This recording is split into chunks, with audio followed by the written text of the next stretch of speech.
Magandang umaga po sa ating lahat. Inaanyayahan ko pong tumayo ang bawat isa at ipanalangin po natin ang ating gawain sa umagang ito. Hallelujah, Lord. We bless your name. We glorify your name, Lord. Hallelujah. Panginoon, sa umagang ito, Panginoon, papurit pagsamba ang aming ialay sa inyo. Pagkat kayo po ang karapat-dapat na pagbigyan lahat ng papurit pagsamba, kayo na may likha ng langit at lupa. Kayo na gumagabay sa amin sa araw-araw. Lord, sa umagang ito, Panginoon, nilalapit po namin ang aming mga buhay. Humihingi po kami ng kapatawaran sa aming mga nagawang kasalanan. Sa panahong hindi namin inaasahan o namamalayan, Panginoon, na nakasakit kami sa aming kapwa. Sa mga panahong ginawa namin ang aming mga kagustuhan. Higit sa iyong kagustuhan, Panginoon, sa aming buhay. Lord, linisin mo po ang bawat isa sa amin upang sa ganun ay maging karapat-dapat po kami na humarap sa inyong harapan at karapat-dapat po kaming mag-alay ng mga papurit pagsamba sa iyong pangalan, Panginoon. Nagpapasalamat po kami sa mga araw-araw na ginagawa mo po sa amin, sa kalakasan, sa paggabay sa amin, upang sa ganun ay nakarating kami sa lugar na ito, Panginoon, na magbigay ng papurit pagsamba at pasasalamat sa inyong pangalan. Lord, ikaw po ang gumabay sa bawat isa sa amin. I-bless mo ang bawat parte ng aming gawain sa araw na ito. Sa aming pag-aawitan, Panginoon, naway maging mabangong samyo sa inyong harapan at masisihan po kayo sa bawat awitin na aming awitin sa araw na ito. I-bless mo din po ang inyong mga salita na aming mapapakinggan sa araw na ito, Panginoon. Naway i-bless nyo ang aming mga bendisyonan nyo ang mga tenga po namin, mga puso namin, upang sa ganun ay marinig namin ang mabuti ang iyong pangasalita at maitago namin sa aming mga puso ang iyong mga salita, Panginoon, na gagamitin namin sa araw-araw naming pamumuhay. Sa oras ng kagipitan, Panginoon, ang iyong salita ang aming takbuhan, Panginoon. Sa oras ng problema, Lord, ang iyong salita ang gagabay sa amin upang magbigay ng kalakasan, upang sa ganun ay harapin namin ang bawat pagsubok sa araw-araw na aming pamumuhay, Panginoon. Lord, wala po sanang lalabas sa church na ito na hindi po nakadamaan ng iyong presensya, Panginoon.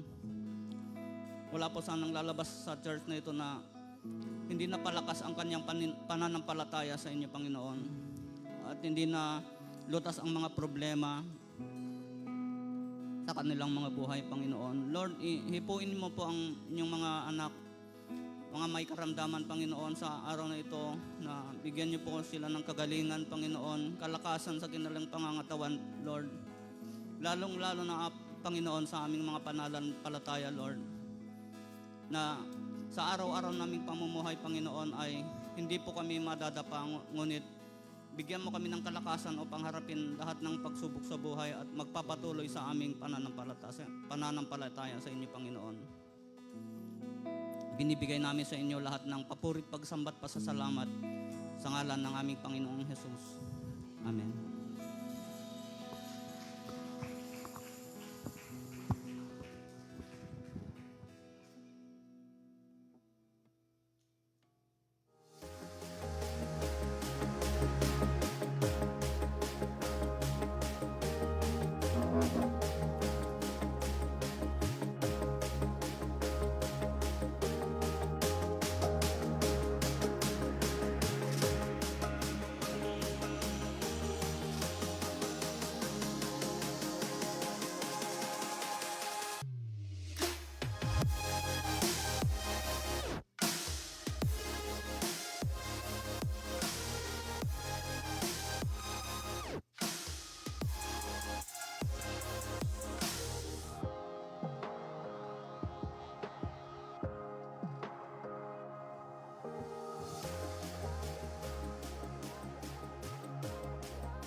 Amen. Good morning po sa bawat isa. Hallelujah. Sige po, palakpakan natin ang ating Diyos na buhay. Hallelujah. Karapat-dapat siyang papurihan. Karapat-dapat siyang pasalamatan. Itaas sa ating mga buhay. Hallelujah. At sabi po ng awit 113 verse 3, buhat sa silangan hanggang sa kanluran, ang ngalan ni Yahweh dapat papurihan. Amen. Hallelujah. Sige po, minsan pa nating palakpakan ng ating Diyos. Yung pinakamalakas, yung pinaka-the best. Hallelujah. Woo!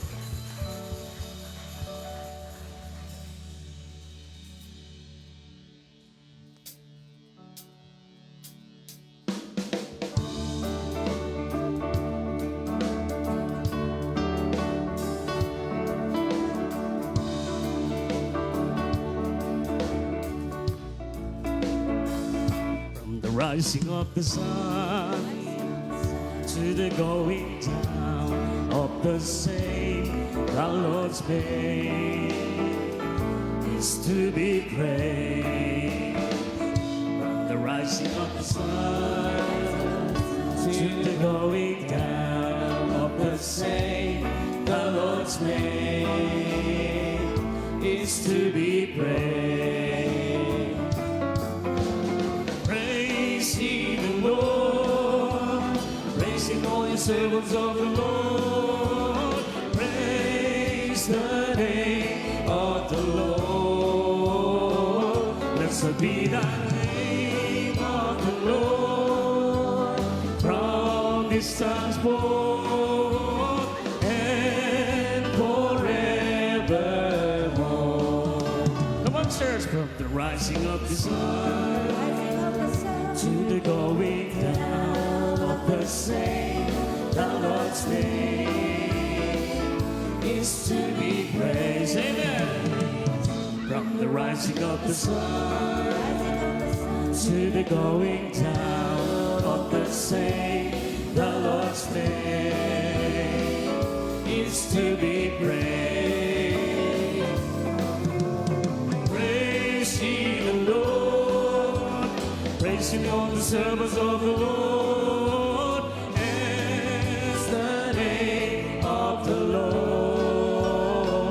Blessed be the name of the Lord, from distance forth and forevermore. Once again, from the rising of the sun, Rising of the sun, the rising of the sun to the going down of the same, the Lord's name is to be praised. From the rising of the sun To the going down of the same, the Lord's name is to be praised. praise ye the Lord, praise ye all the servants of the Lord, praise the name of the Lord. Blessed be the name of the Lord, from distance forth and forevermore. Oh, clap your hands, all you people. Shout to God with a voice of triumph. Clap your hands, all you people. Shout to God with a voice of triumph. Great is the Lord. Greatly to be praised.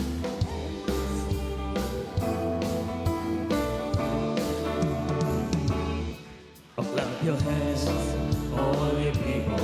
Shout to God with a voice of triumph. Oh, clap your hands, all you people.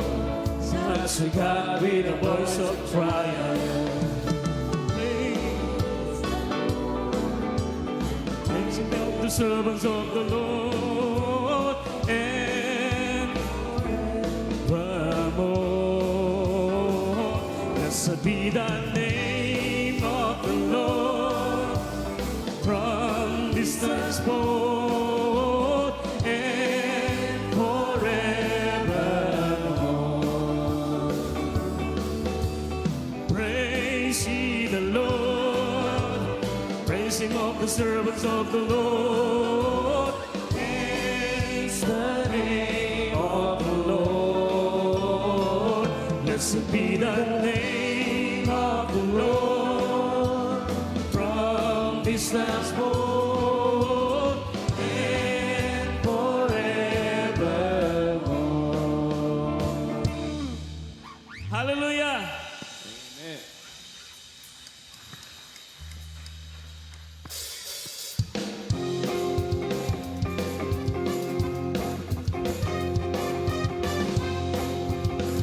Let us give thanks to the Lord. How good it is to give thanks unto the Lord. How good it is to give thanks unto our God. Oh, He heals the brokenhearted, binding up the wounds. It is good to bless His holy name. How good it is! How good it is to give thanks unto the Lord. How good it is to give thanks unto our God. Oh, He heals the brokenhearted, binding up the wounds. Binding up the wounds. It is good to bless His holy name. I'm gonna bless His name. Oh, we give thanks. Oh, we give thanks unto our Savior. With our hearts and gratitude, we give Him praise. His mercy shall endure forever, and I will worship Him all of my days. How good it is to give thanks unto the Lord. Hallelujah! How good it is to give thanks unto our God. Oh, He heals the brokenhearted, binding up their wounds. It is good to bless His holy name. I'm gonna bless His name. We give thanks. Oh, we give thanks unto our Savior. With our heart of gratitude, we give Him praise. Amen. His mercy shall endure forever. And I will worship Him all of my days. Everybody sing. How good it is to give thanks unto the Lord. How good it is to give thanks unto our God. Oh, He heals the brokenhearted, binding up their wounds. It is good to bless His holy name. I'm gonna bless His name. Once again, we give thanks. We give thanks unto our Savior. Heart of gratitude, we give Him praise.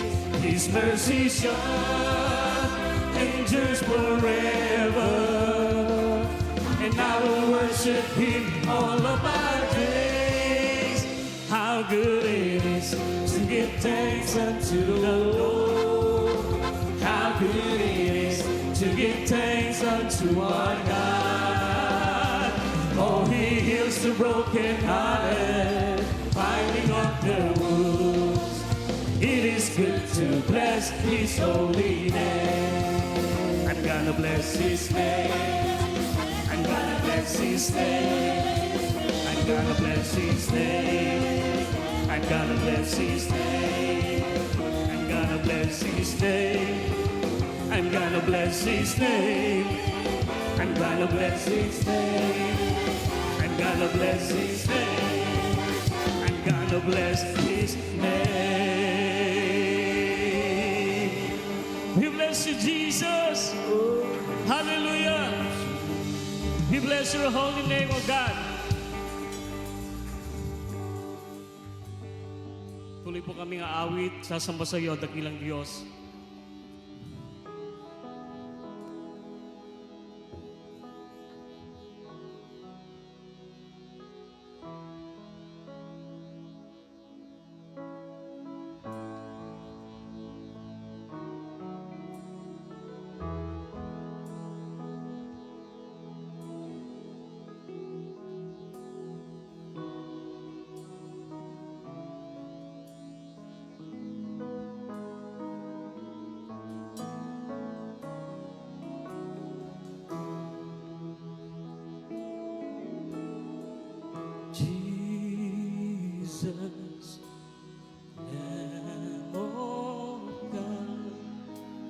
What is your name?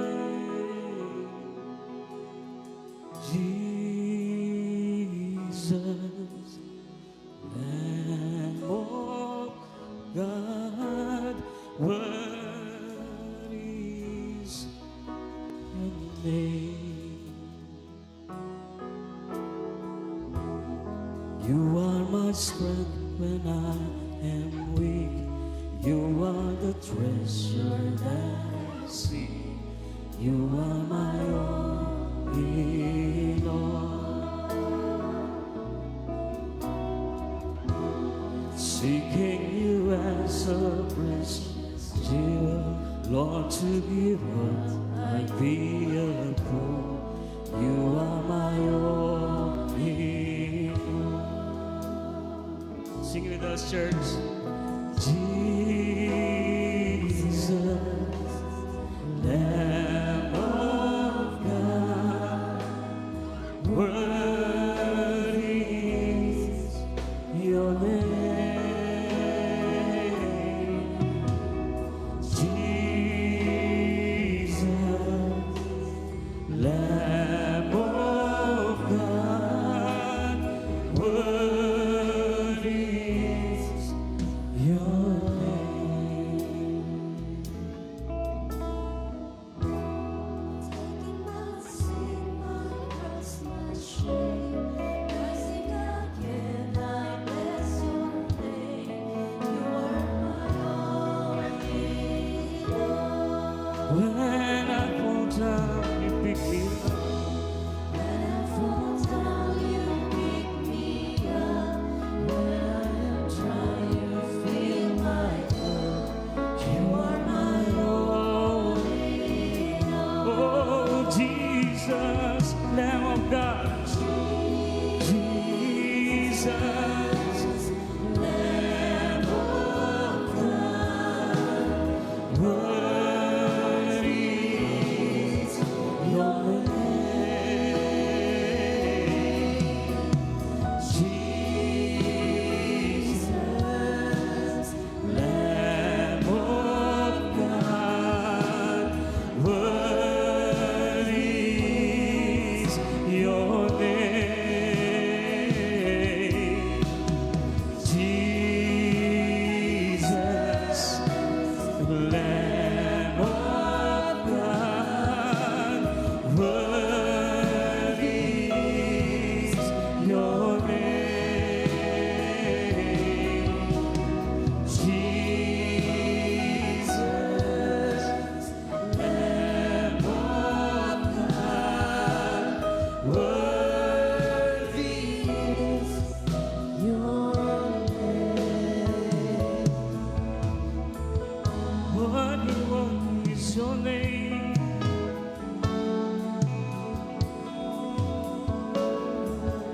You are the Lamb of God, Jesus. You are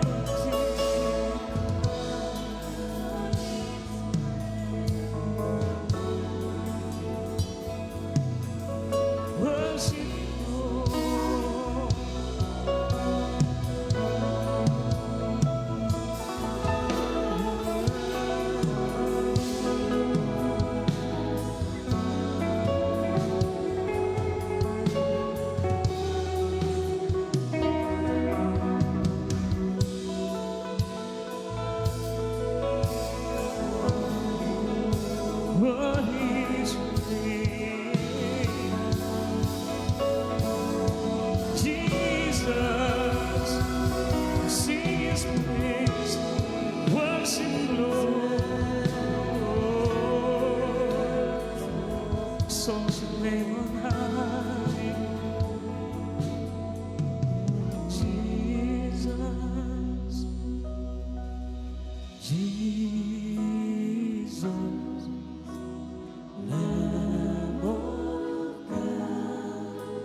What is your name? Yes, oh God, you are worthy. You are holy.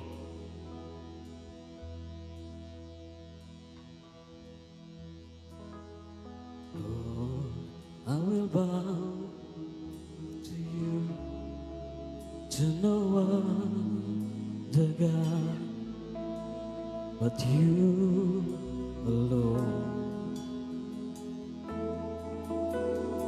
Lord, I will worship you. Nothing has we made but you alone.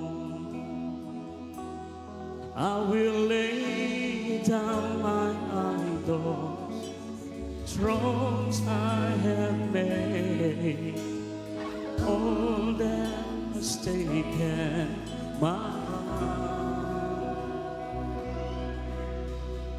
Lord, I will bow to you, to no other God but you alone.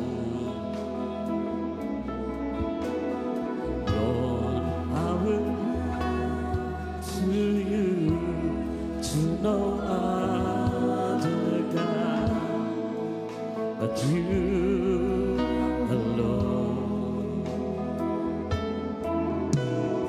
Lord, I will bow to you, to no other God but you alone. Lord, I will worship you. I will worship you. Nothing has I made but you alone. Hallelujah. I will lay down my idols, thrones I have made, all that has taken my heart, taken my heart. Lord, I will bow to you and to no other God but you alone.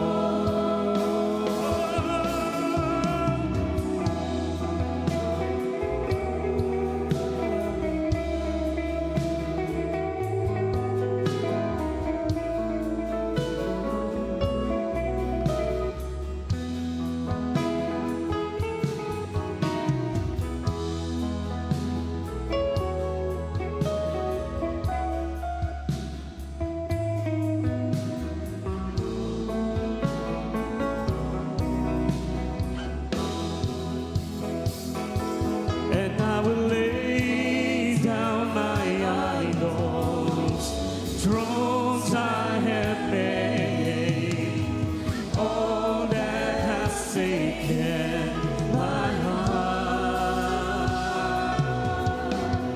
Lord, I will bow to you, to no other God but you alone. I will lay down, I will lay down, lay down my idols, thrones I have made, all has taken my heart. I will lay down, I will lay down my idols, thrones I have made, all has taken. Once again, I will lay down, I will lay down my idols, thrones I have made, all that has taken my heart. Lord, I will bow to you. I will bow to you, to no other God but you, Lord.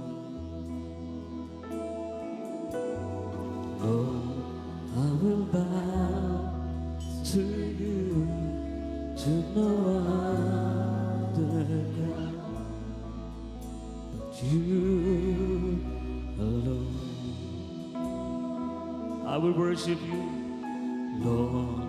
I will worship you. Nothing has happened but you alone. I will lay down my idols. Thrones I have made, all has taken my heart. Lord, I will bow to you, to no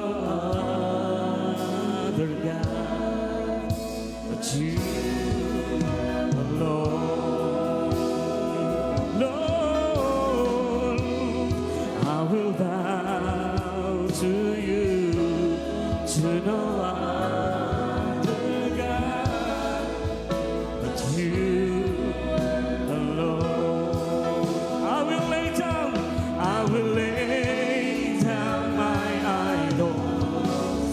Thrones I have made, all that's taken my heart. Lord, I will bow to you, to no other God but you alone. I will bow to you, Lord. I will bow to you, to no other God but you alone.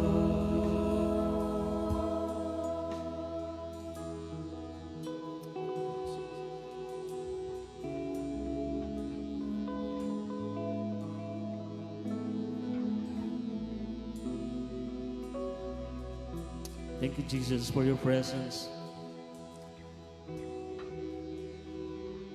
We bless your name. Exalt you. We magnify you, Jesus. Sa amin pong mga buhay. Ikaw lamang po ang siyang aming mapapurihan, madakila, Panginoong Diyos. At wala na pong ibang higit pa sa iyo, Panginoon. Wala na pong ibang magiging bida sa aming buhay, kundi ikaw lang, Panginoon. Patuloy po naming sinusuko ang lahat po ng umaagaw sa aming mga buhay patungo sa iyong kaharian, Panginoon. Patuloy mo po kami samahan, gabayan, Panginoon, sa lahat ng aspeto ng aming buhay. Patuloy po namin ibinabalik ang pinakamataas na papuri at pagsamba sa tanging pangalan ng aming Panginoong Jesucristo. Ang lahat ay magsabi ng Amen.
Maganda umaga po sa bawat isa. Mukhang konti po tayo ngayon na. Nung anniversary natin, ang dami. Bukod sa sarili natin, may dala pa po ba kayo? Sino po yung may dala dito? Wala. So ngayon po ay titingnan natin kung sino may dala ng kanilang mga ikapo at ng kanilang mga offerings. Kaya nagtanong ako, bukod sa sarili nyo, may dala ba kayo? So, kung may dala kayo, bakit po ba dapat natin dalhin at ibigay ito? Bakit po ba dapat nating ibigay ang ating mga ikapo? Okay, una, ito po ay isang kusang loob na pagbibigay ng pagkilala natin sa ating Panginoon sa bawat pagpapala at tagumpay mula sa Diyos. Sino po nakakakilala kay Abraham? Ilan lang po yung nakakakilala kay Abraham? Di po ba si Abraham, kusang loob niya na dinala ang kanyang ikapo? Amen? Pangalawa po, bakit dapat nating dalhin yung ating mga tithes and offering? Dahil ito po ay kinakailangan din, no? Na ibigay yung batas na katulad ng binigay ni Moses. Dito'y ginagamit para sa pangailangan ng tabernakulo, no? And pangatlo, ito po ay isang mahigpit na utos upang lubusang maranasan ang pagpapala ng Diyos sa mga sumusunod. Datapwat meron pong sumpa sa sa kabuhayan, sa magpapabaya. Kaya kailangan tayo po ang maging faithful sa pagbibigay ng ating ikapo. At pang-apat, ito rin ay ipinangaral ng ating Panginoong Hesus, di po ba? Upang isagawa. Pero dapat, sabi rito, gawin natin ito na may tamang puso at tamang kalooban. Even si Apostol Paul po ay hinikayat ang mga mananampalataya na magbigay ayon sa pagpapalang ibinigay ng Diyos. At ang pagbibigay o ang pagkakaloob po natin ay hindi sukatan yung laki ng maibibigay, kundi katapatan sa pagbibigay bilang pagkilala sa pagiging katiwala sa lahat ng pagpapala. Alam niyo po, nung ako ay hindi pa nabibreak sa pagbibigay, bagong mananampalataya pa lang kami, maramot ako pagdating sa pagkakaloob sa gawain ng Panginoon. Kung hindi niyo matatanong, ino-audit ko pa nga po yung wallet ng asawa ko noon, pero purihin ng Panginoon at na-break po ako sa bagay na ito. So dito sa aking personal na pananaw regarding sa pagkakaloob o sa pag-ikapo at yung conviction ko, una po, ito kasi ay nagpapakita. Kapag tayo ay na-break sa pagbibigay, pinakikita dito yung ating pagiging tunay na kasapi o member sa ating church. No po? Hindi lamang po tayo tagadalo o hindi attendee, hindi lamang po tayo bisita, kundi tayo po ay bahagi ng pamilya ng Diyos. Naalala ko nung maliliit pa yung aking mga anak, may mga task po na nakasulat doon po sa tabi ng aming door kung ano yung dapat nilang gawin. At ang sabi ko sa kanila, dahil kayo ay part ng pamilyang ito, heto yung mga task na ating gagawin. Hindi lamang tayo just nandito, kundi meron tayong kanya-kanyang dapat gawin. And by doing this faithfully, tayo daw po ay nagiging instrumento ng blessing ng pangangailangan, sa pangangailangan ng ating church. At tayo ay nagiging supporters, tayo daw po ay nagiging partners sa ministry. At sa pagkakaloob ng ating mga tithes, mas lalo daw tayong nagiging committed. Mas lalo daw tayong nagmamahal sa ating church. And kapag ka naman po in case na ikaw ay nasa ibang bansa o ibayong dagat at malayo ka sa local church mo, ito din po ay nagiging ugnayan pa para ikaw ay pag-pray, para yung mga pangailangan mo ay ipag-pray ng mga nasa iglesia. Okay? So sa umagang ito, dala natin yung ating tithes, dala natin yung ating mga offerings, and tayo po yumukat pumikit at tayo mananalangin. Heavenly Father, we thank you once again. Salamat po. Kami po, Panginoon, ay dumudulog sa iyo, Panginoon, nang naroon yung pusong mapagpasalamat narito po yung kusang loob naming pagkakaloob sa iyo ng aming mga ikapo, Panginoon. And ina-acknowledge po namin, O God, na lahat ng mga pagpapalang aming tinatamasa, ito ay mula sa iyong mapagpalang kamay, Panginoon. Tunay nga, O God, ang sabi nga po sa 2 Corinthians chapter 9, verse 17, each of you should give what you have decided in your heart to give, for God loves the cheerful giver. Lord, i-bless mo po ang bawat kaloob namin, imumultiply mo po ito ng maraming beses, gagamitin mo po ito para sa ikalalago at ikakasulong ng iyong kaharian at sa aming pagkakaloob, Panginoon. Kami po ay patuloy, O God, na nagbibigay ng pinakamataas na pagsamba sa iyo. Kami po ay nagbibigay, Panginoon, ng pagluwalhati sa iyong pangalan sa lahat ng kaparaanan. And Father God, we pray also na lahat po ng mga pangangailangan ng bawat isa na narito, patuloy mo pong pagpalain at katagpuin, at kami po ay buong pusong nagtitiwala na ikaw, O God, ang siyang magsusustain ng lahat ng aming needs. We trust in your provision, O God. This is our prayer in Jesus' mighty name. Everybody say amen.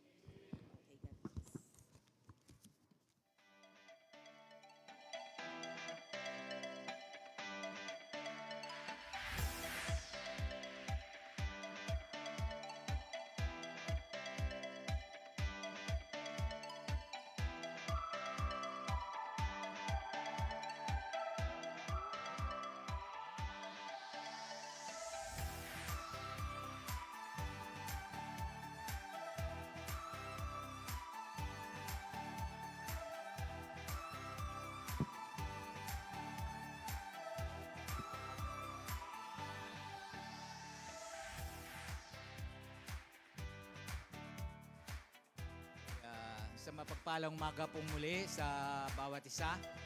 At ngayon ho, so wala naman ho tayong bago, ano? So, ayan, announcements po pala.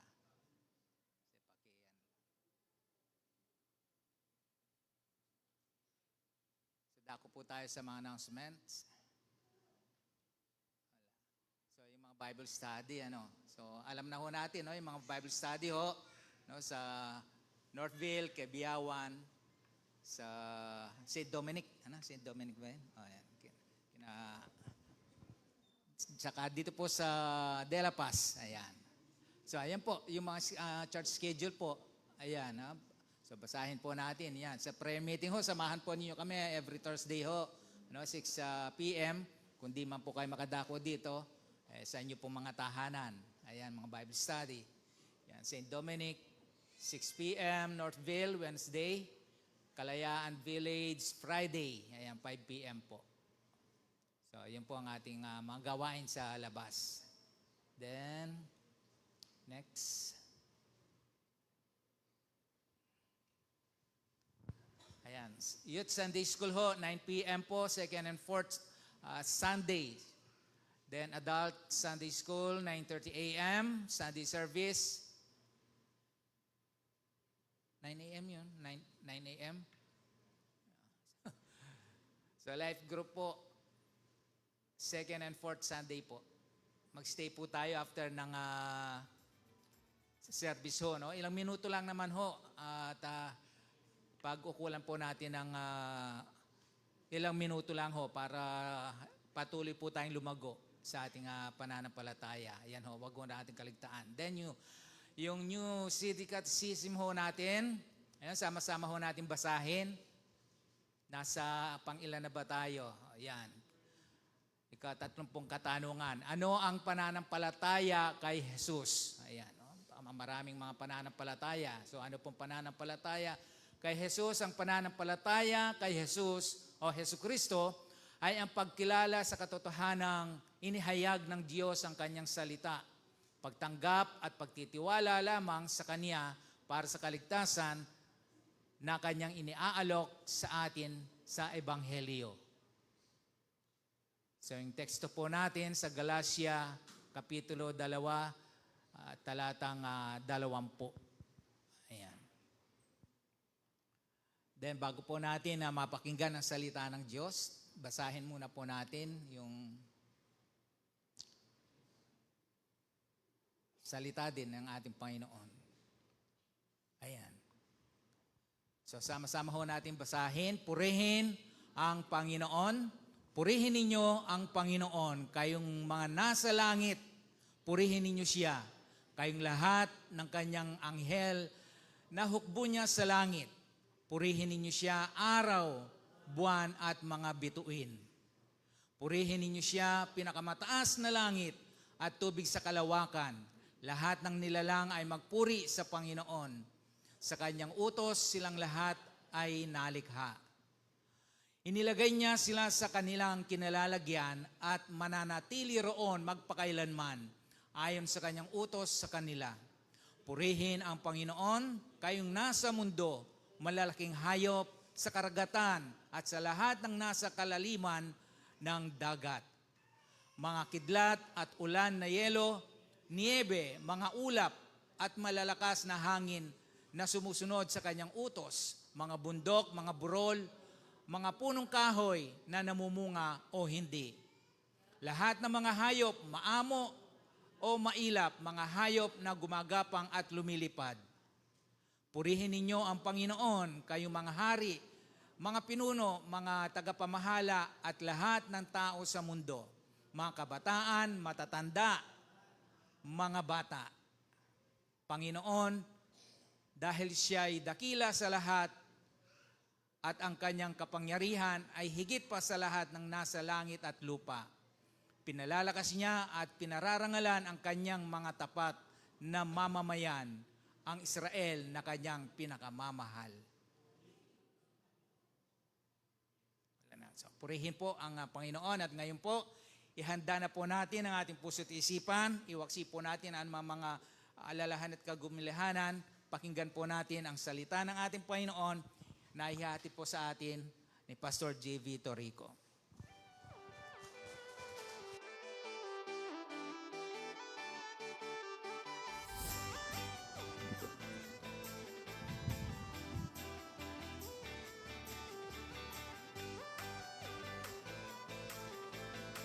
Purihin po ang Panginoon gaya po ng ating nabasa kanina at lalo na po sa nakaraang linggo, tayo po ay dinaanan ng 3 bagyo at yung isa ay nag-U-turn pa, no? Parang first time ko maalala may nag-U-turn na bagyo. But in any case, tayo po ay ligtas at tuyo at also we are praising God for the last week celebration ng ating 38th anniversary. So, sa umaga pong ito, I would continue on John chapter 2, verses 12 to 25. I shared this last prayer meeting natin na 2 weeks ago, no? Meron pong isang kilalang pastor worldwide who has died and he was around 80 plus years old. At ang kanya pong ministry, siya po ay naging pastor ng church for, I think, 53 years. No? He started with their church at the age of 30-something or earlier, younger. And then, until he died. Hindi raw po siya nag-retire kasi wala siyang gagawin. He was only created and his purpose in life was to preach God's word. At ito pong pastor na ito, pastor-teacher, his influence has shaped a generation of preachers. Because of his ministry, he was able to show how important, no, how instructive preaching as you go verse by verse. Kilala po siya sa paghahayag ng salita ng Panginoon by going from one book to another, from chapter 1 till the last, from verse 1 till the last. And during his entire ministry, he was able to preach the whole New Testament. And maraming mga Kristiyano would disagree. May mga disagreements sila sa kanya about his teachings, but nobody can contest that he has been laboring or he has labored through the text, through the scriptures. Na before he preached God's word, he made sure that he has studied. Pinag-aralan niya ang salita ng Panginoon, pinanalangin niya. That's why when his church was hearing God's word, they knew because he was not preaching about application. There are some pastors who go straight to the application, kung anong ibig sabihin o paanong implikasyon nito sa buhay natin. A pastor or a preacher should first explain the text. Kailangan may paliwanag muna. Ano bang ibig sabihin nung may akda? And so, we would also do the same thing. No, this pastor was not the inventor of expository preaching. There has been many people, preachers before him, and many preachers in his generation, but God used him worldwide to stand out and influence a generation of preachers. And so as we go and continue in John, the gospel according to John, I would first lead you, ano po ba ang dahilan bakit isinulat ito? Rather than telling you kung ano ang ibig sabihin nito para sa iyo, it doesn't matter. Ano ba ang ibig sabihin nung nagsulat? Marami po sa atin would say na pag we were hurt, we were offended, we heard chismis, rumors.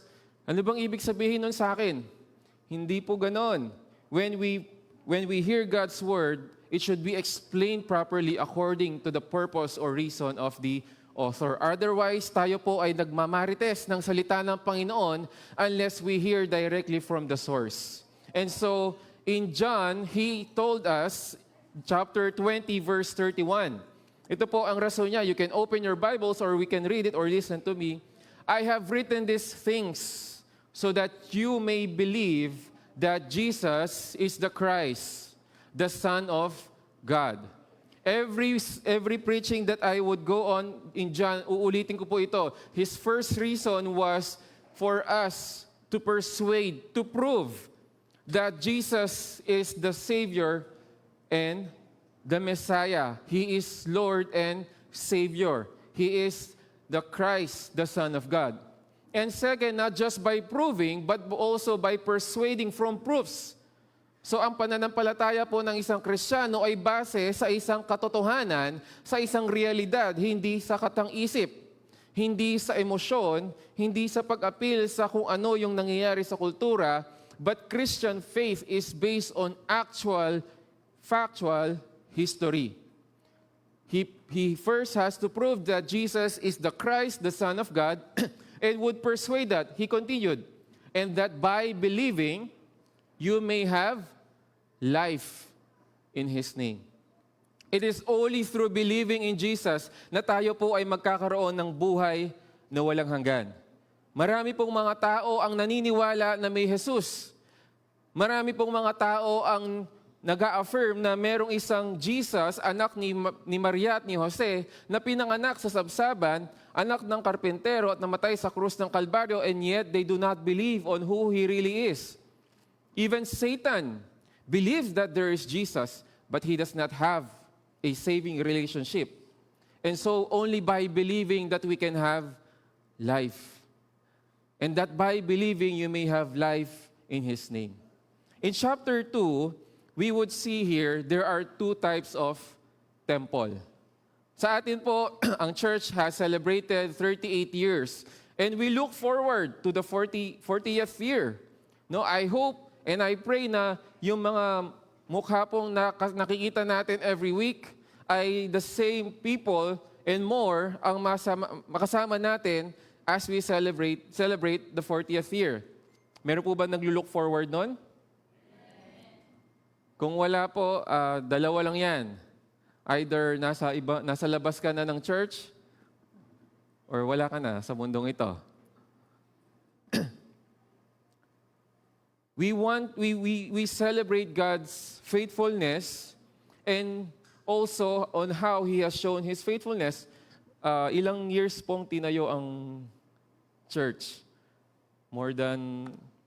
Siguro more than 2 to 5, no? Kasi hindi po tuloy-tuloy po 'yun eh.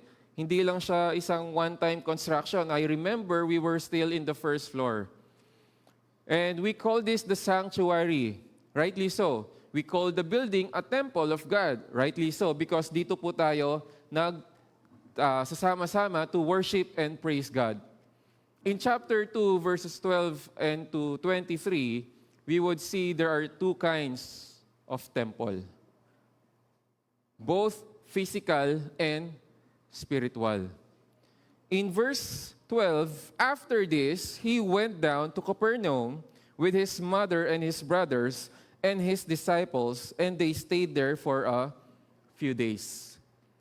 Ito po yung after this, katulad po ng binabanggit ko every month when I preach on John, John is a chronological biographer. Hindi po katulad with the other Gospels, not necessarily na kung paanong naisulat ay ganoong pangyayari, ganoon ang pagkakasunod-sunod ng mga pangyayari. But with John, it is chronological. Kaya sabi niya, after this. Ano po ba yung after this? If we did not read ano yung prior the verse 12, we won't know what's that. But John is a prolific writer in the sense that he wants to be accurate with the sequence of events. After this, may nakakaalala po ba anong nangyari before? Yun yung gumawa ng good wine ang Panginoon. The wedding, the miracle in the wedding in Cana. Kaya sabi dito, with his mother and his brothers and his disciples, kasi invited nga po sila. From that event, from that wedding, they went down. So pababa, no? Hindi naman po pababa ng bundok, but the Capernaum is south to the Cana, and they stayed there for a few days. Bakit po kaya sila pumunta ng Capernaum? Anong meron? We would see it in verse 13. The Passover of the Jews was at hand. And so, Jesus was preparing for the Passover. It is not just an event, hindi po lang isang bastang piyesta or isang celebration. It is a remembrance when they celebrate or practice the Passover. Ano po ba ang Passover? Let's go back to the book of Exodus. Noong pong pinadala at pinili ng Panginoon ng Diyos si Moses, he was the leader of Israel to bring them out of the land of Egypt. And God has used Moses to show a lot of miracles and plagues. The last plague was the death of all the firstborn. Lahat po ng panganay na tao, panganay na hayop. At para hindi po mamatay, maligtas sila, kailangan nilang gamitin, kumuha ng dugo, yung isang sacrificial lamb. At doon sa poste ng pintuan, ipapahid yung dugo so that when the angel of death comes over, the angel of death would pass over that house. In all of the nation, sa buong lugar ng Ehipsyo, lahat po ng panganay, tao, no, panganay na lalaki, tao at hayop, namatay. But none, not even one from the firstborn of the Israelites. They were passed over. Kaya tinatawag po itong Passover. At inutos po sila ng Panginoon na alalahanin nyo yung ginawa ko sa inyo. Alalahanin nyo kung paano kayong naligtas. Alalahanin ninyo kung paano yung iba ay hindi naligtas at kayo ay exempted. At kung paano nangyari yon. The Passover is a remembrance and a celebration of God's grace and faithfulness. Wala naman pong ginawa ang mga Israelita para sila ay sabihan ng Panginoon, okay, dahil napakabait nyo, exempted kayo. Dahil gumawa kayo ng mabuti, exempted kayo. What did they do? They believed in the commandment of God. They believed, kung gusto nyong maligtas, pahiran nyo ng dugo. Ang tawag po doon sa, hindi pintuan yung sa gilid? Hamba. Pahiran nyo ng dugo ang hamba ng pintuan ninyo. Some people will think, it is not scientific. It is not logical. Paano mangyayari yun? But they believed. And when they believed, they were saved. It's the same thing that we do, church, when we remember the blood that was shed by Jesus. We live because we believe that the blood of Jesus saved us from our sins. Naniniwala po ba kayo doon? O dahil kaya nyo po, kaya nyong iligtas ang sarili nyo? No. Walang may kaya. And so, this was the practice every year of the Israel. A Passover kung saan they would celebrate. At kaya sabi, the Passover of the Jews was at hand. And Jesus went up to Jerusalem. So in the Jerusalem, that was the capital of Israel. That was the city of David. And that was where the temple was built. No? Where it was established kung saan doon na sila sa kanilang promised land, and then it was just a tent. And then during the time of David, he made it a temple. Gumawa siya ng bahay na bato. Dati tolda lang. And then pinaganda, yung inupisahan ni David, yung mga pagre-ready niya, inupisahan at tinapos ni Haring Solomon. And then later on, nung sila ay sinakop ng Babylon, ito po ay na-destroy. And eventually, it was rebuilt again. And so, in the temple, verse 14, he found those who were selling oxen and sheep and pigeons and the money changers sitting there. Verse 14, bakit po may mga hayop sa templo? At bakit may mga money changers? Bakit merong trade? Bakit merong business? In the Old Testament, during their time, inutos ng Panginoon, when you have a sin, when you commit a sin, you should offer a sacrifice para mapatawad ka. Pansin niyo po, no? Even in the Old Testament, to be saved, you have to offer a sacrifice. Hindi sinabi ng Panginoon, kailangan gawin mo to.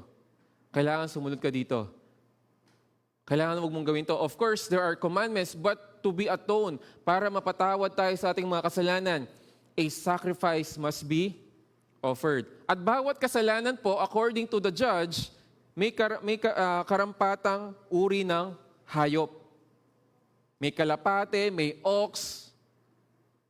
It depends. And then kung mayaman ka, yun yung hayop na offer mo. If hindi ka well off, kalapate would suffice. And so again, they were offering because they were sinning every now and then. At yung templo po was just in one place. Unlike po sa panahon natin ngayon, there are different churches across the globe. Doon, sa buong Israel, everyone has to go to Jerusalem. And when they go to Jerusalem, mahirap po na kung malayo ka, sabihin natin dito ka nagsisimba at taga Bulacan ka, siguro pwede, may dala kang manok, nakakahon, tapos may butas-butas. Tapos ibang Kristo pala yung pupuntahan mo. Kasi madali na lang yung transportation ngayon, di ba? Noong panahon, maglalakad ka. Hindi mo pwedeng i-offer at yung sasakyan mo yung kalapate o yung sheep. So, because of yung hassle dahil sa layo, kailangan nilang bumili na lang doon. Kailangan doon na lang sila bumili ng sacrifice na i-offer nila. And so, may dala silang pera at pagdating ng templo, meron ng mga nagtitinda. Parang sa parang sa sa mga ibang wag na lang. Wag na lang. So, kailangan nilang magdala na lang ng pera at hindi na bit yung mahirap. Isipin mo na lang, ang dami mong kasalanan. Tapos ang dami mong kalapate, ang dami mong ox. Di ba? So, yung mga tao, business-minded, di ba? Alam ko na. Tutulungan ko kayo. Di na kayong magbubuhat, magdadala. Ako na. Diyan sa gate pa lang, no? Aabangan ko kayo. Yung offer na kailangan nyo, marami ako niyan dito. And so, kaya meron pong mga ganon. But, there was something wrong with that practice.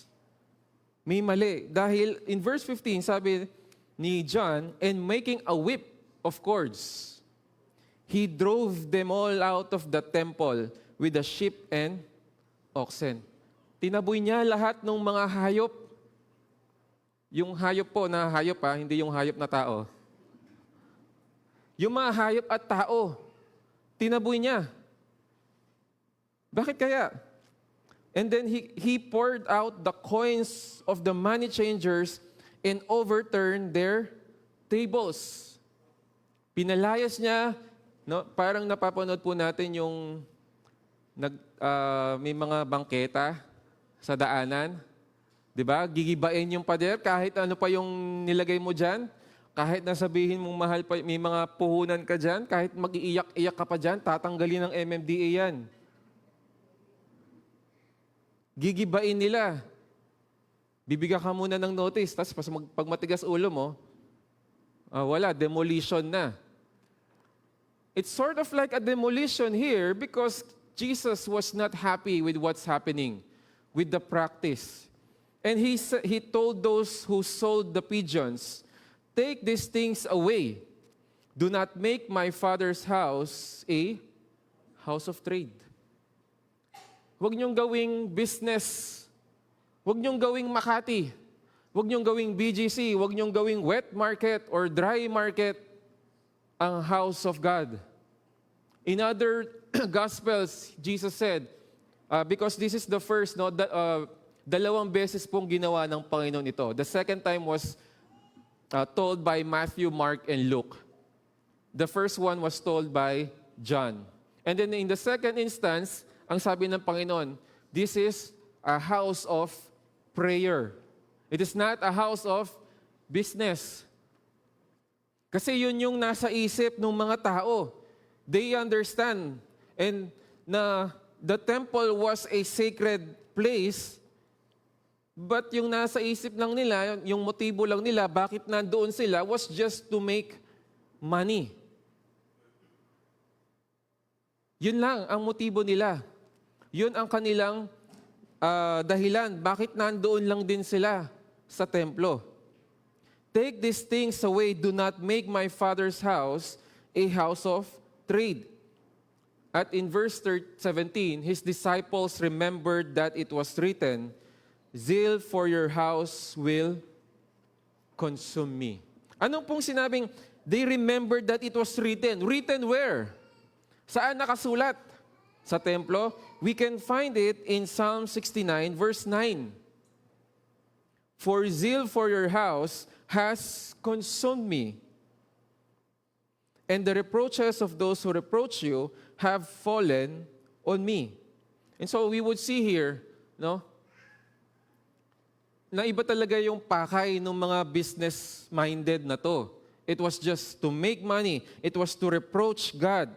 And Jesus was full of zeal for God's temple. Ganun na lamang yung passion ng Panginoon for the church, for the temple, that it has to be kept sacred, that when you gather, when we go to meet God, there are no other motives. Na sa panahon natin, when we go on Sunday, wala po tayong ibang dahilan kundi ang purihin ang Panginoon. Wala po tayong ibang motibo bakit tayo nasa church but to worship God. There are no other things, no matter how good or even especially as wicked, iisa lang ang pakay natin. It is to worship God. It is not to impress the other churchgoers. It is not to gain favor from the other churchgoers. It is to worship God. It is not to showcase your talent. It is not to prove how good and skilled you are. It is to worship God. When we go to church, hindi po pagkaing pisikal ang habol natin. When we go to church, hindi para makita mo yung crush mo. Hindi para manligaw ka. Kundi para purihin ang Panginoon. Hindi ko po sinasabing yung mga magaganda at gwapo, wag na magsimba. Para ma-discourage. But there is only one reason, zeal.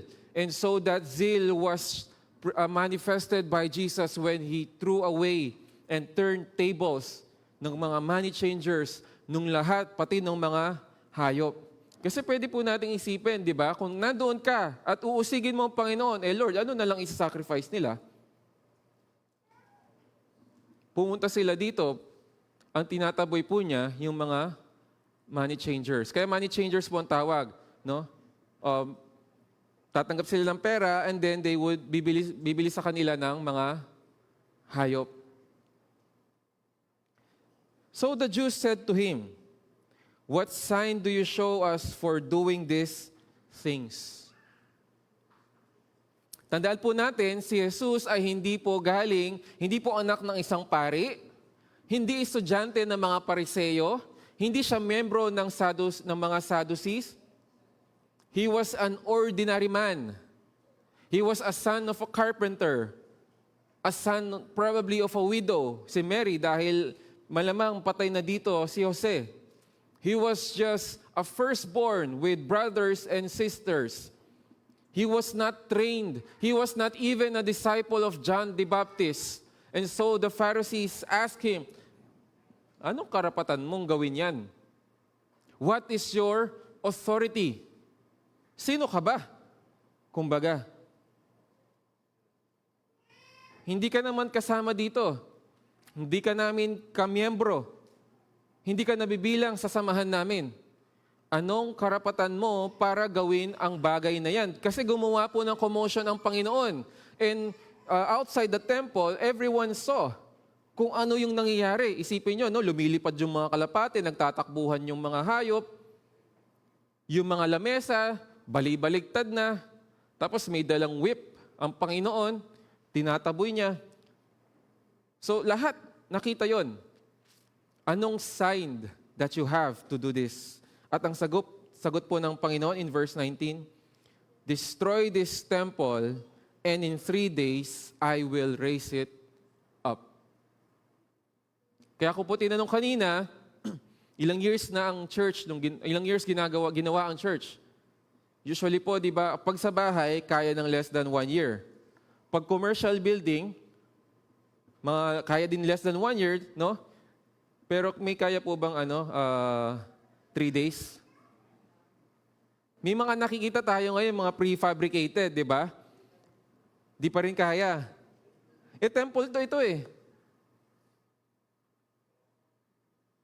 Meron po ba dito kayang magtayo ng bahay in 3 days?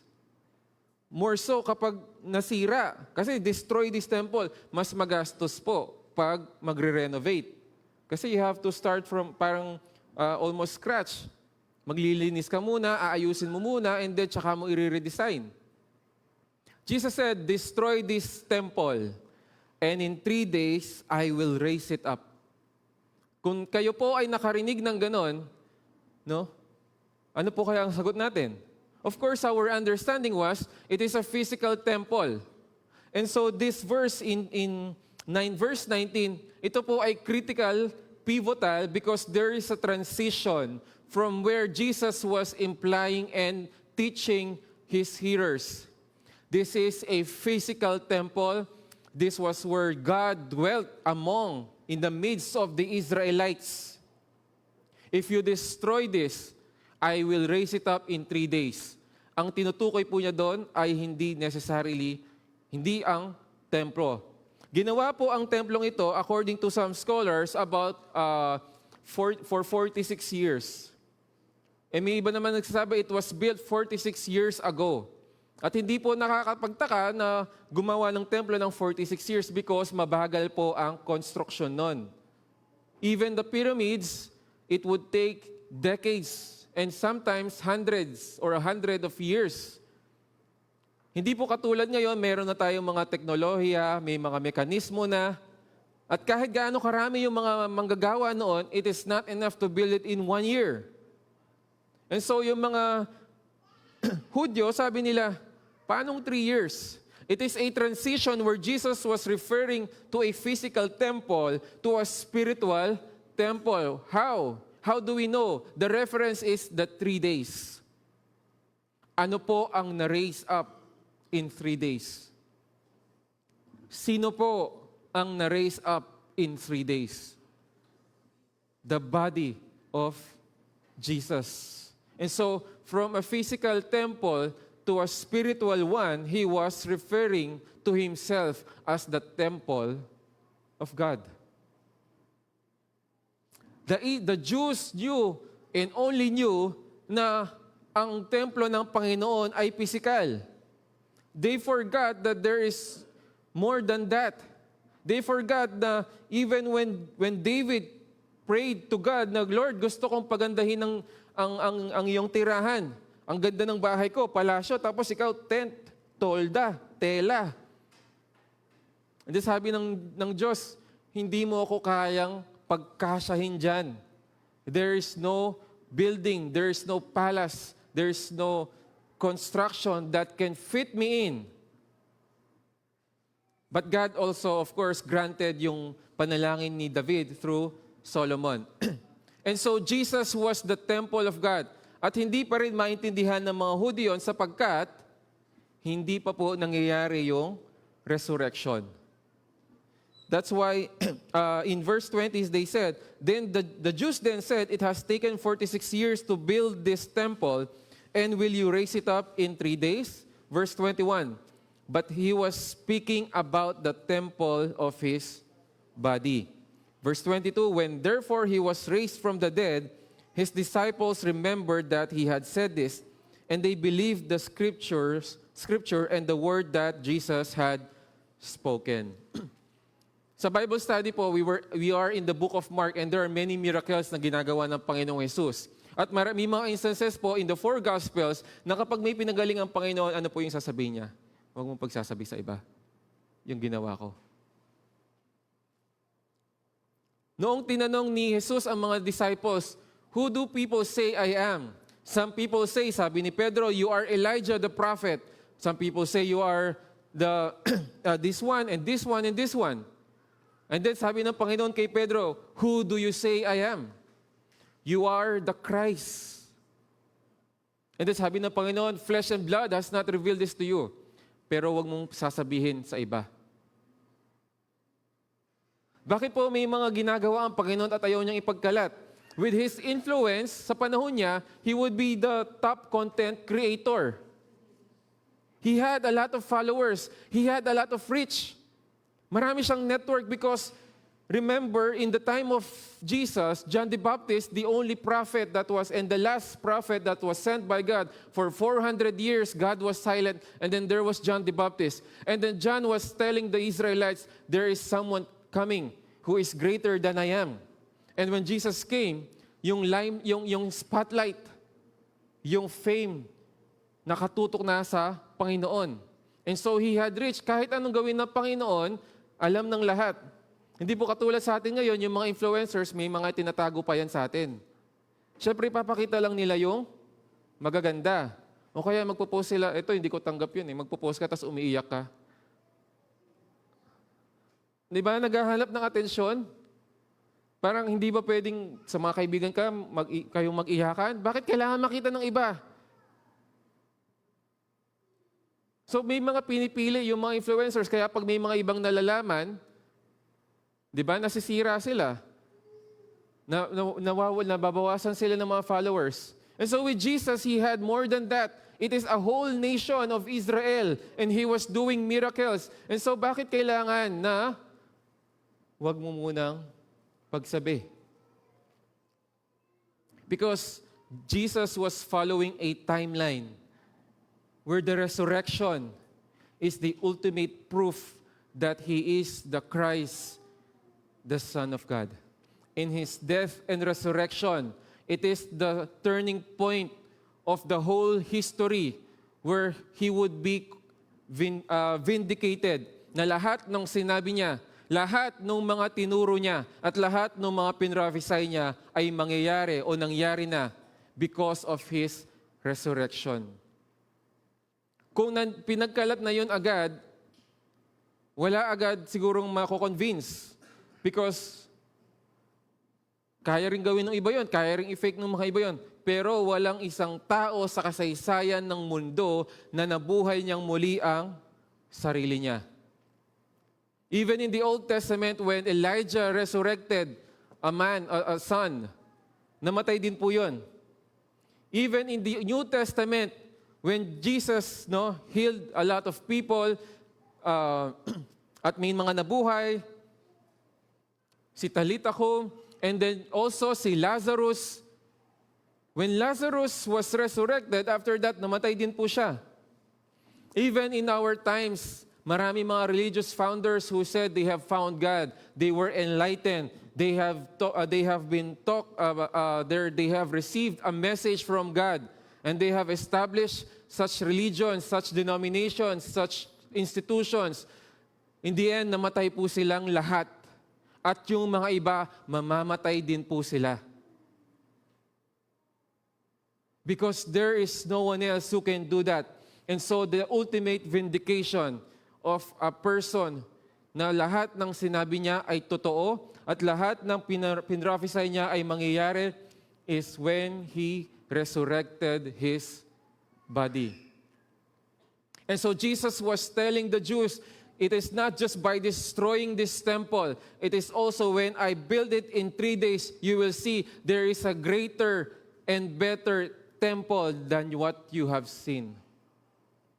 All the Jews are coming up to Jerusalem to offer their sacrifice, to celebrate the Passover.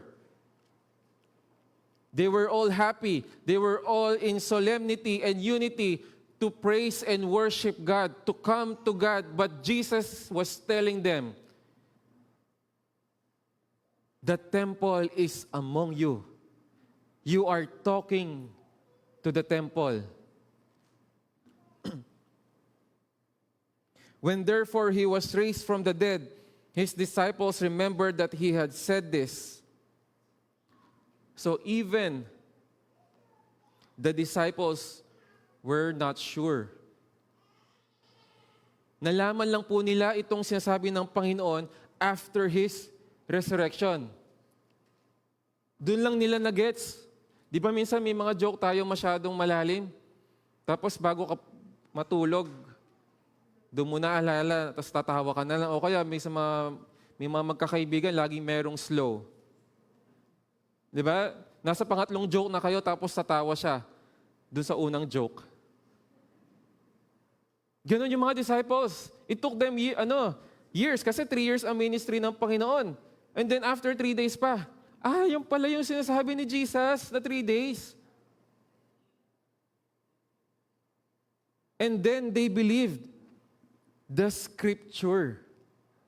And so what Jesus was doing, following the timeline according to the prophecy in the Old Testament about the Messiah, He was also building up a lot of the miracles, a lot of the happenings to support lahat ng ginawa ng Panginoon. Wala pong inaksaya ang Panginoon. Wala pong sideline ang Panginoon. Wala siyang extra. Wala siyang, wait lang, break muna ako. Lahat po ng ginawa ng Panginoon sa mundong ito, it is in culmination of His death and resurrection. That's why the disciples, they believed the Scripture. Kasi yung lahat po ng ginawa ng Panginoon, they were prophesied in the Old Testament. It was all fulfilled by Jesus. And then, kung ano yung finulfill ni Jesus, they also believed. Dalawa po. They believed the Scripture. So they were referring to the Old Testament, Genesis to Malachi. Wala pa po ang New Testament dito. They believed the Scripture and the word that Jesus has spoken. It is the ultimate proof for any person to believe that Jesus is the Christ. It is the same thing for us, church. No matter how many answered prayers we have, no matter how many sickness we have been healed from, no matter how many financial challenges we have overcome, no matter how many struggles we have overcome, that is not the ultimate proof that Jesus is the Christ. Those are good things. Kahit po sinagot ng Panginoon lahat ng panalangin mo, kahit itinawid ka ng Diyos sa sakuna, kahit binigyan ka ng kapayapaan ng Panginoon sa puso mo, sa mga desisyon mo, sa mga pangyayari sa buhay mo, hindi po yon ang pundasyon ng pananampalataya ng Kristyanismo. What is it? It is the resurrection of Jesus Christ. And so I want us to refocus our beliefs. I want us to restructure in a sense na bakit ba ako naniniwala kay Jesus? Dahil ba nakapagtapos ako ng pag-aaral? Dahil ba nakaahon ako sa kahirapan? Dahil ba pinagaling niya ako sa malalang sakit, sa cancer? Dahil ba niligtas niya ako sa panganib? It could be a supplement, but the ultimate proof and reason why you should believe in Jesus is because He died and raised Himself. It is the resurrection, church. Kaya sabi ko po kanina nung una, Christian faith is not a blind faith. It is anchored in history. It is anchored in a fact sa isang pangyayari na kahit yung mga hindi mananampalataya, they cannot deny that there was a Jesus in the old times, in the times of the Israel, where He was born, He died and was resurrected. Kaya napaka-importante bakit sa Book of Acts ang daming mga binabanggit na witnesses. Because witnesses are important to support kung ano ang sinasabi. Sa korte, hindi mo pwedeng sabihin yung isang bagay at yung isang inaakusa. It would be your word against his word. There must be an evidence. There should be witnesses. And they believe what the word that Jesus had spoken. Kung tayo po ngayon ay naniniwala sa lahat ng nakasulat sa Bible, and God may have used by answered prayers, God may have done miracles in your lives, but if we believe the word of God, it is this. If we believe what Jesus has said, it is this. It was because Jesus is not a liar. When Jesus said, destroy this temple, and in 3 days I will raise it, He did it. Sa lahat po ng mga pinangako niya sa New Testament and even in some Old Testament na hindi pa fulfilled, those promises that are for us, do you believe it, church? And why should you believe it? Because Jesus is living. Our faith was not founded by a man na may guni-guni o sinto-sinto o nanloloko ng mga tao at nag-umpisa ng sarili niyang relihiyon. Ang pananampalataya po natin ay base sa isang Diyos na nagkatawang tao, namatay at muling nabuhay para sa atin. Verse 23, Now, when He was in Jerusalem at the Passover feast, many believed in His name when they saw the signs that He was doing. Many believed in His name when they saw the signs that He was doing. Marami pong kaparaanan ng Panginoon. Even now, there are many people who come to Christ because of the miracles. We hear testimonies. We hear stories. We hear conversion stories, and that's why they believed in Jesus. But, verse 24, Jesus on His part did not entrust Himself to them. Hindi Niya pinagkatiwala ang sarili Niya sa mga tao dahil He knew all people. There are 2 reasons. He knew all people and needed no one to bear witness about man. Kilala Niya ang mga tao. Alam Niya po ang nasa loob ng puso ng bawat tao. Tayo po, wala po tayong talent nun. Wala po tayong kakayahan nun. Even if you have the 100%, no? We would say you have the fruit of the Holy Spirit. You are fully anointed. No man can discern what is really inside the heart. Kahit yung mga sariling puso natin, sabi ni Prophet Jeremiah, the heart is deceptive. It is beyond cure. And God knew that. Kaya mahirap mag-judge ng intensyon ng tao. Kaya mahirap mag-conclude na ito nga ba yung gustong sabihin o gustong mangyari ng tao. It is only God who can tell what is inside the man's heart. And the bad news, church, is we have a wicked heart. The bad news is we do not have a pure heart.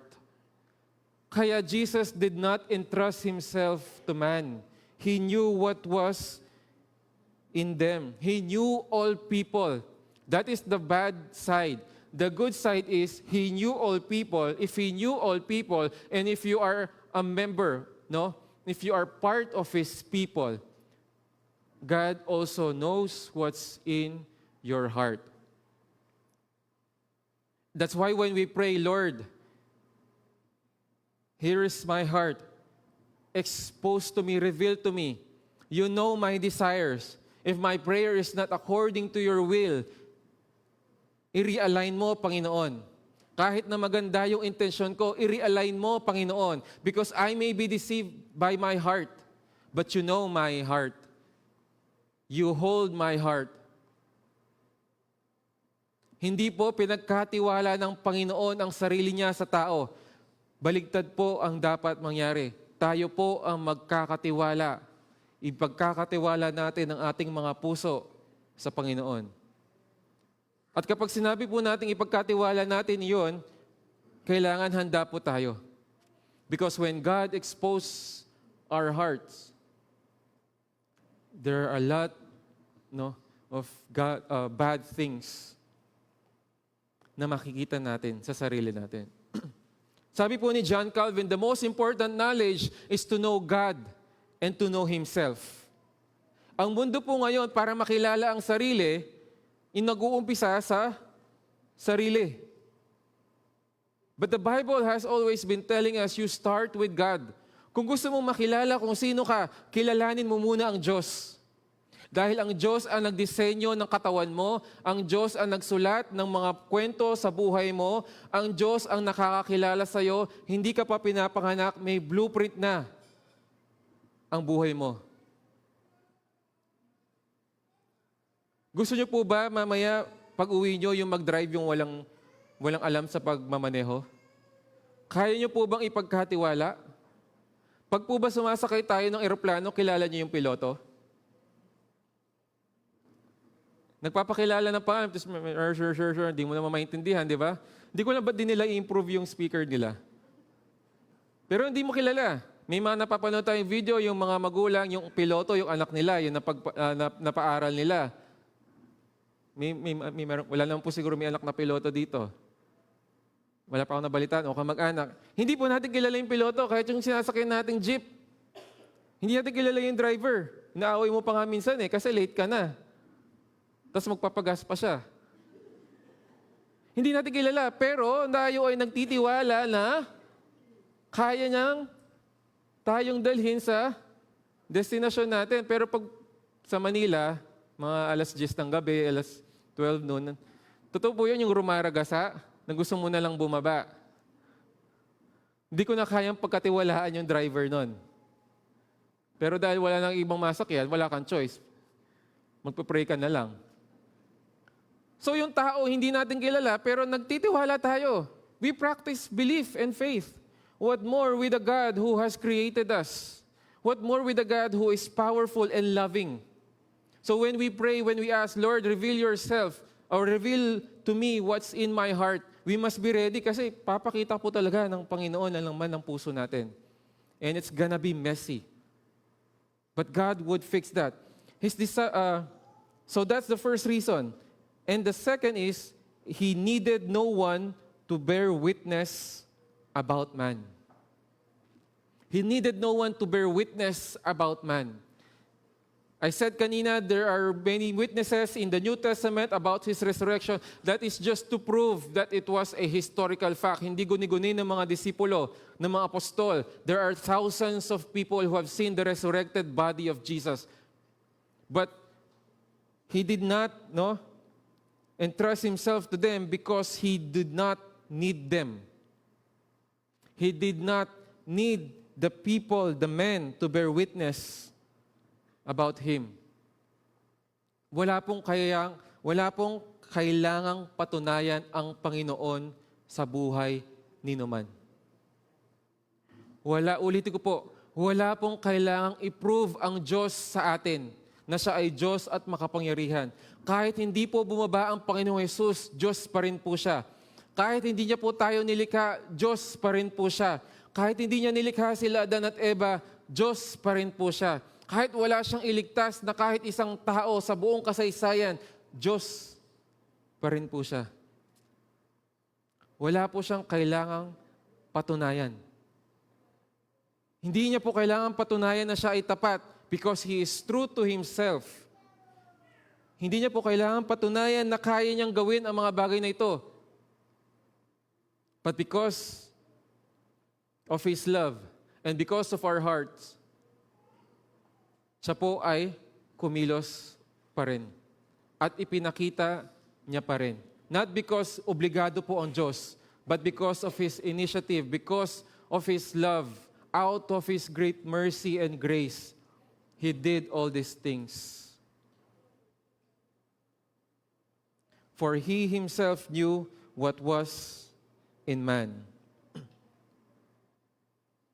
So in chapter 2, verses 12 to 25, we have seen there are two types of temple, the physical and the spiritual.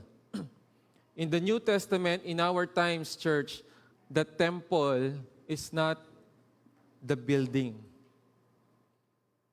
Pag tayo pong lahat umuwi na after nito, hindi po maiiwan si Jesus sa loob.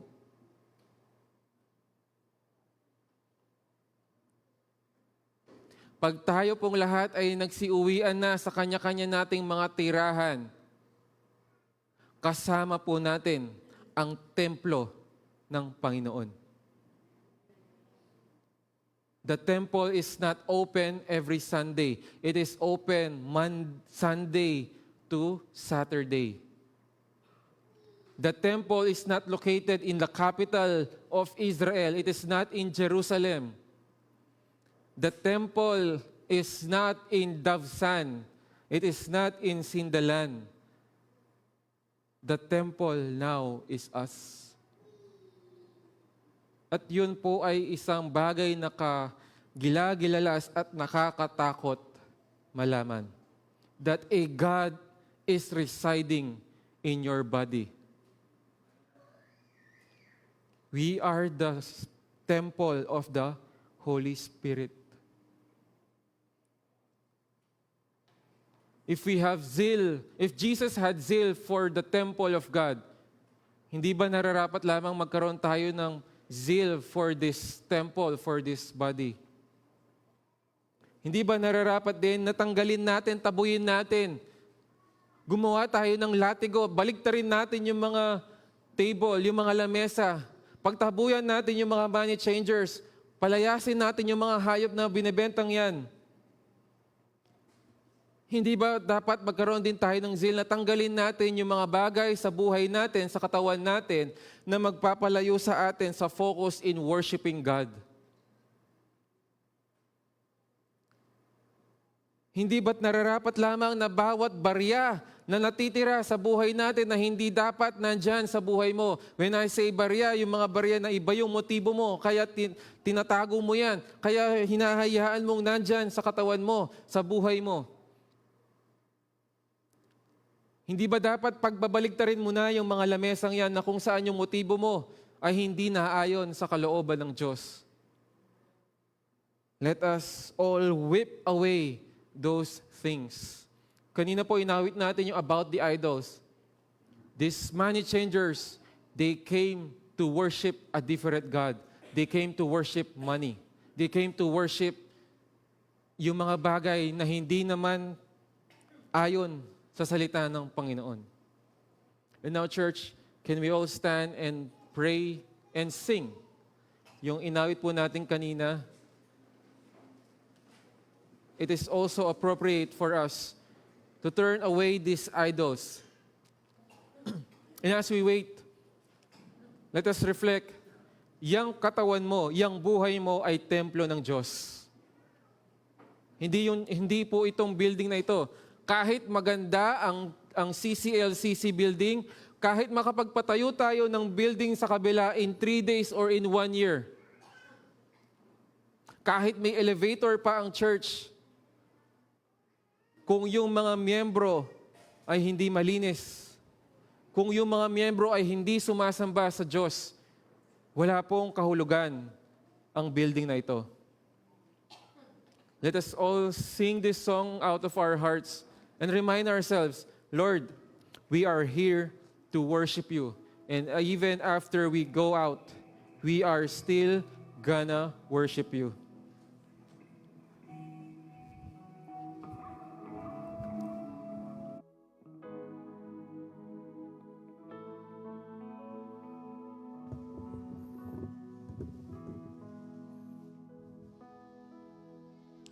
Lord, I will bow to you, to no other God but you alone.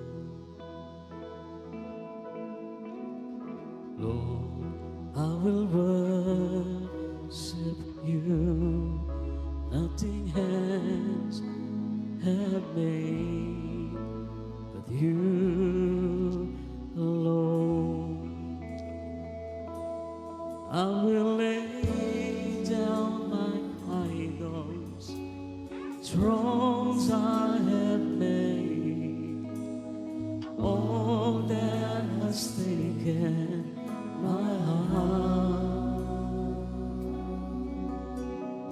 Lord, I will bow to you, to no other God but you alone.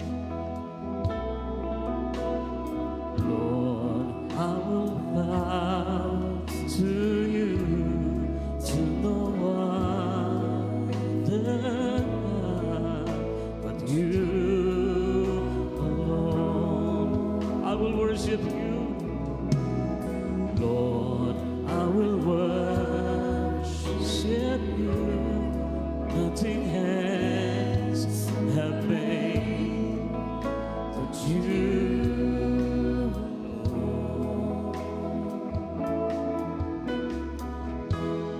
I will worship you. Nothing hands have made but you alone. I will lay down my idols, thrones I have made, all that has taken my heart. I will lay down my idols, thrones I have made, all that has taken my heart. Lord, I will bow to you, to no other God but you alone. Lord, I will bow to you, to no other God but you alone. I will lay down, and I will lay down my idols, thrones I have made, all that has taken my heart. I will lay down my idols, I will lay down my idols, thrones I have made, all that has taken my heart. Lord, I will bow to you,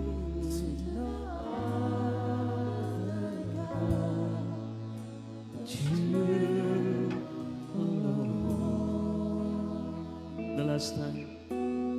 Lord, I will bow to you, to no other God but you alone.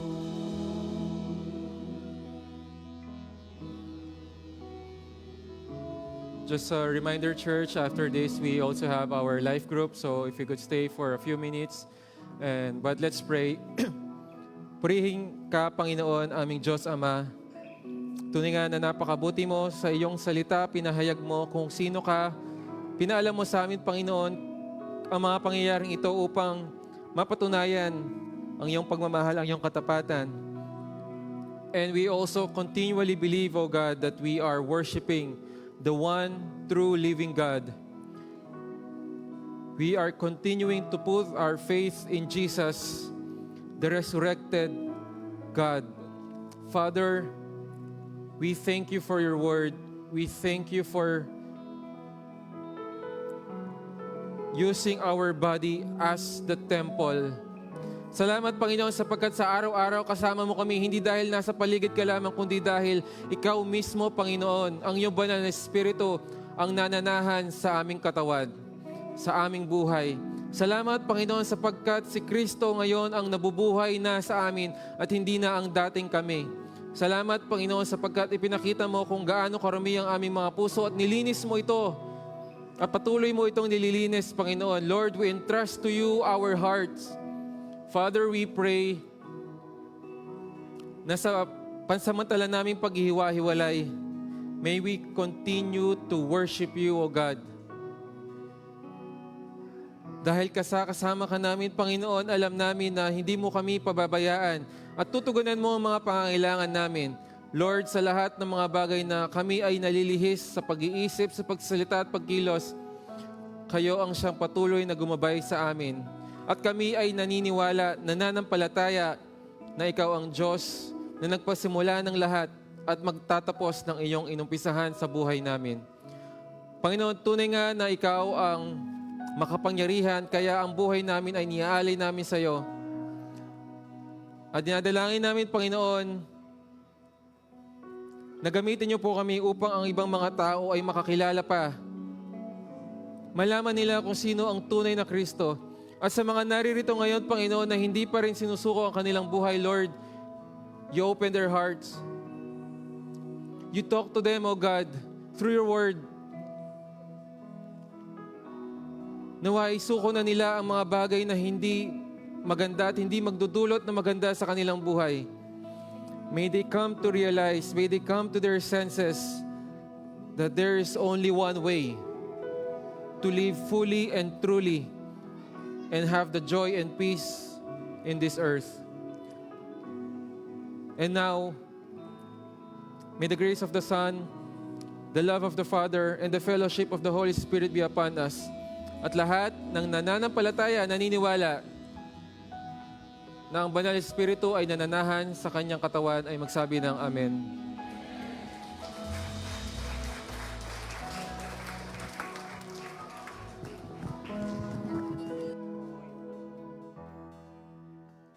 Amen. This time po,